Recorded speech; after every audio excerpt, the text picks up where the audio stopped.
আসসালামু আলাইকুম এভরিওয়ান, সবাই কেমন আছেন? আশা করি ভালো আছেন। আপনাদের সঙ্গে থাকছে শান্তিদূত নিউজ চ্যানেল। আজকের ব্রেকিং নিউজ, সায়নী ঘোষ কি বক্তব্য রাখছেন, দিয়ে এন্ড পর্যন্ত দেখতে থাকুন এবং বেশি বেশি করে শেয়ার করবেন ভিডিওটা। খাটের তলায় লুকিয়ে যাবে, সিপিএম ভয় গুটিয়ে যাবে, কিন্তু মমতা বন্দ্যোপাধ্যায় একমাত্র নেত্রী যার সঙ্গে পাঙ্গা নিলে উনি চাঙ্গা হয়ে যান। মা হাসছে, দেখো মাকে ধরে রাখা যাচ্ছে না। দেখো মা এই ভালোবাসা স্বতঃস্ফূর্ত। মা এখানে কোন রকম স্ক্রিপ্ট লিখে ডায়লগ বানিয়ে মোদিজির টেলিপ্রম্পটার রেখে মিত্র করে বলার এটা জিনিস নয়। তোমাদের সাথে আমাদের একটা আত্মিক যোগাযোগ আছে।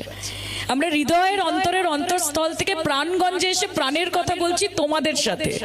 বাংলার মা মাটি মানুষের জন্য আমাদের যে দায়বদ্ধতা, তার থেকে বড় দায়বদ্ধতা আর কিছু হতে পারে না। তোমরা সবাই অনেকক্ষণ ধরে এখানে অপেক্ষা করছো। আমি তোমাদেরকে আর বেশিক্ষণ ধরে রাখবো না, আর 2 মিনিট নেবো তোমাদের কাছে। এই স্যার তোরা তো মানে আমাকে সুযোগ দিও মা, যাতে আমি বারবার তোমাদের কাছে আসতে পারি। একজন সাংসদের কাছে তোমাদের অনেক রকম প্রত্যাশা থাকে। আমাকে অনেকে বলে যে দিদি আমরা কিচ্ছু চাই না, শুধু আমাদের পাশে এসে একটু দাঁড়াবেন, আমাদের দিকে একটু তাকাবেন, একটুখানি আমাদের দিকে তাকিয়ে মিষ্টি হাসবেন। মিষ্টি হাসি তো আল্লাহর এই ঈশ্বরের আশীর্বাদে, আল্লাহর কৃপাতে সবসময় হাসছি তোমাদের দেখে। তোমাদেরকে দেখে মন এমনি ভরে যায় আমার। তাই বলি যে আগামী দিনে সুযোগ দিও, সুযোগ দিলে তোমাদের পাশেই বাংলার মেয়েকে পাবে। আমি যাদবপুরের মেয়ে, আর আমি বারবার এক কথা বলেছি যে যাদবপুর নিজের মেয়েকে চায়, যাদবপুর নিজের মেয়েকে চায়, যাদবপুর নিজের মেয়েকে চায়। এই কথা, এই অঙ্গীকার আপনাদেরকে এখান থেকে নিতে হবে। এবং এখানে অনেক মা ভাই বোনেরা রয়েছে। বাহারুল আসার সঙ্গে সঙ্গে আমাকে বলেছে যে দিদি তুমি ভাষণ টাষণ যা দেবে সেসব তো আছে, তার সাথে 2 লাইন কিন্তু গান গাইতে হবে তোমার। তাই বললাম যে দেখ, আগে আমি অভিনেত্রী ছিলাম, মমতাদি নেত্রী করেছে, এখন তোরা ধরে বেঁধে আমাকে গায়িকা বানিয়ে দিচ্ছিস। কিন্তু গাইবো, দেখো মা বলছে গাও। তো 2 লাইন আমি গাই, আমার এটা খুব অত্যন্ত পছন্দের গান। দেখো ঈশ্বরের নামে আমরা ভেদভাব করি। আমরা বলি হিন্দু বনেগা না মুসলমান বনেগা, ইনসান কি औलाद है ইনসান বনেগা।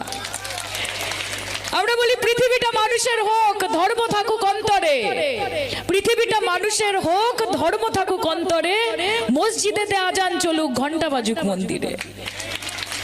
আমাদেরকে আপনারা এখানে এসে হিন্দুর সঙ্গে মুসলমানের যুদ্ধ বাঁধিয়ে দেবেন। আরে আমি পশ্চিমবঙ্গের মেয়ে মা, ছোটবেলা থেকে এমন ভাবে বড় হয়েছি, যখন দুর্গা পুজোতে অষ্টমী হবে মায়ের পূজার ভোগ খাবো হাত পেতে। পরের দিন যখন ঈদ আসবে তখন নিজের বন্ধুকে ফোন করে বললো, কিরে বিরিয়ানিটা হয়নি, পাঠাবি না, ডাকলি না তো এবার। যখন যীশু খ্রিস্টের জন্মদিন হবে 25শে ডিসেম্বর, তখন হাফ পাউন্ড কমলা লেবু আর হাফ পাউন্ড কেক। আর যখন গুরু পরব আসবে তখন গুরুদ্বারাতে গিয়ে হাত পেতে লুচি আর হালুয়াটা নিতে আমার লজ্জা লাগে না। মা, এটাই আমার ভারতবর্ষ, এটাই আমার মাতৃভূমি। তোষণ হচ্ছে তোষণ, হিন্দুর হলেও তোষণ, মুসলমানের হলেও তোষণ, খ্রিস্টানের হলেও তোষণ, হলো তোষণ। আমরা তোষণে বিশ্বাসী নয়, আমরা প্রয়োজনে বিশ্বাসী। এবং আপনাদের প্রয়োজন পড়লে তৃণমূল কংগ্রেস আপনাদের কথা শুনবে, আপনাদের পাশে থাকবে। এই কথা আজকে এই মঞ্চ থেকে আমি দিয়ে যাচ্ছি। এবং আরেকবার বলে যাচ্ছি, সিএ এরা করছে। হিন্দুরা যদি ভেবে থাকেন যে না আমাদের তো কিছু হবে না, কাগজ সবকো দিখানা পড়েগা, প্ল্যানিং ওহি হ্যায়। আর এখন সিএ আনছে, এরপর এনআরসি আসবে।